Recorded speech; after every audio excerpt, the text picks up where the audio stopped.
그리스도의 풍성하신 은혜와 사랑이 늘 함께 하시기를 바랍니다. 오늘 이 아침에는 요한복음지 15장 18절로 27절까지의 말씀, 생명의 삶 큐티 2월 25일자 말씀입니다. 15장 18절을 봅니다. 세상이 너희를 미워하면 너희보다 먼저 나를 미워한 줄 알라. 너희가 세상에 속하였으면 세상이 자기의 것을 사랑할 것이나 너희는 세상에 속한 자가 아니요 도리어 내가 너희를 세상에서 택하였기 때문에 세상이 너희를 미워하느니라. 먼저 19절까지의 말씀을 보면 미움이라고 하는 단어가 나옵니다. 감정이죠. 우리말에도 사람들이 흔히 그런 얘기를 합니다. 주는 거 없이 밉다. 이래요. 이런 표현을 합니다. 그냥 싫은 거예요. 근데 깊이 따지고 보면 자기의 문화권, 그러니까 자기가 가지고 있는 자기가 조성된 DNA 이런 것과 좀 뭐가 안 맞는 겁니다. 체질적으로. 그래서 사람들이 그런 표현을 하죠. 그런 것처럼 세상에서 하나님이 제자들을 택하셨답니다. 그러니까 세상에서 빼내는 사람들이니까 세상하고 충돌될 수밖에 없고 세상이 미워할 수밖에 없는 겁니다. 그 무슨 이유가 있어서라고 아니라 자기들과 다른 것이 드러나기 때문에 싫은 거죠. 이 미움이라고 하는 단어는 감정이기 때문에 어떤 논리가 아니라고 하는 것을 우리가 염두에 두고 살펴볼 일입니다. 자, 20절 말씀 이하 봅니다. 내가 너희에게 종이 주인보다 크지 못하다 한 말을 기억하라. 사람들이 나를 박대하였은즉 너희도 박대할 것이요 내 말을 지켰은즉 너희 말도 지킬 것이라. 그러나 사람들이 내 이름으로 말미암아 이 모든 일을 너희에게 하리니 이는 나를 보내신 이를 알지 못함이라.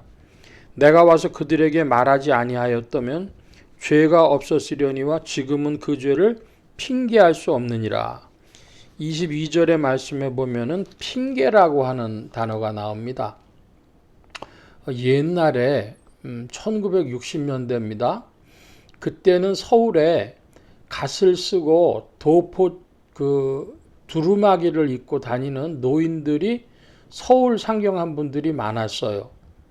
그 중에 한 분이 저희 할아버지도 경기도 안성에서 서울 올라오실 때면 갓을 쓰고 두루마기를 입고 서울에 올라오셨습니다. 그러면 동네 아이들이 그때도 신기해서 뒤를 막 쫓아오고 그랬었는데 서울역이나 남대문 뭐 이런데 시내 종로 이런 데는 꽤 많이 이제 그런 분들이 있었습니다. 근데 문제는 뭐냐면 그분들이 도로를 무단횡단하시는 거예요.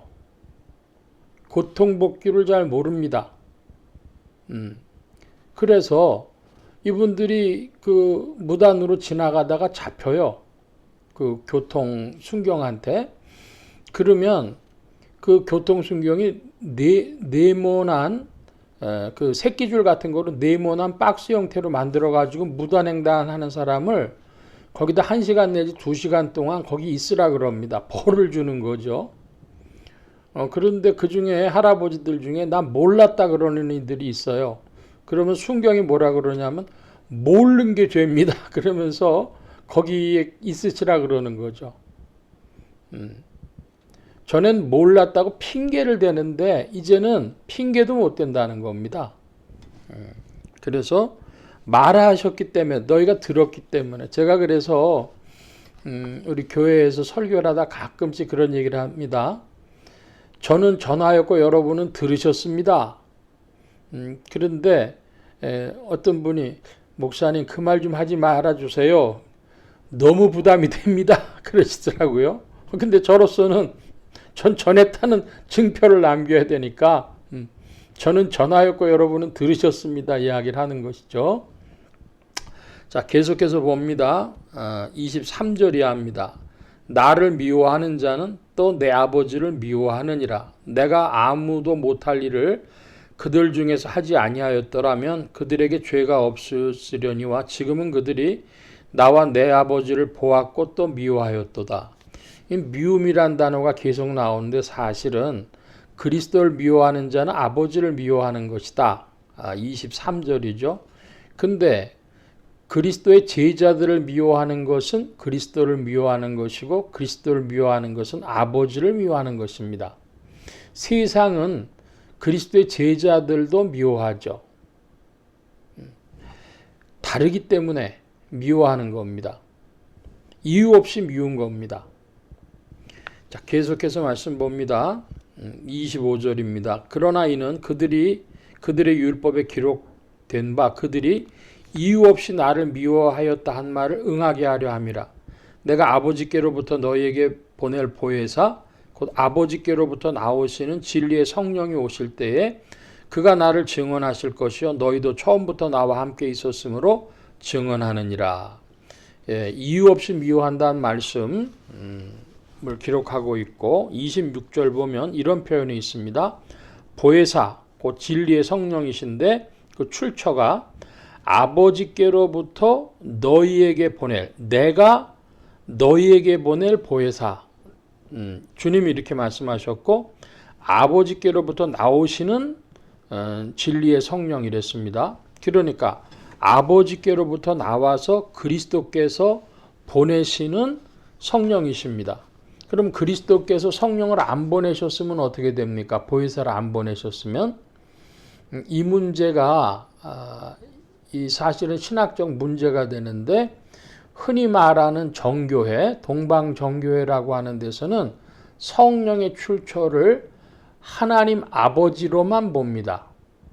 아버지께로부터 나오시는 이 구조를 서방교회, 동방교회가 다 해석을 하는데 동방교회는 아버지께로부터 나오시는 진리의 성령 여기에 줄을 긋고 서방교회 즉 천주교회는 내가 아버지께로부터 너희에게 보낼 성령 이렇게 돼서 이중출원설 즉 성부와 성자로부터 성령이 오신다가 서방교회 중에 큰 축인 천주교회는 그렇게 해석하는 것이고 개신교는 여러 갈래 해석이 있고요.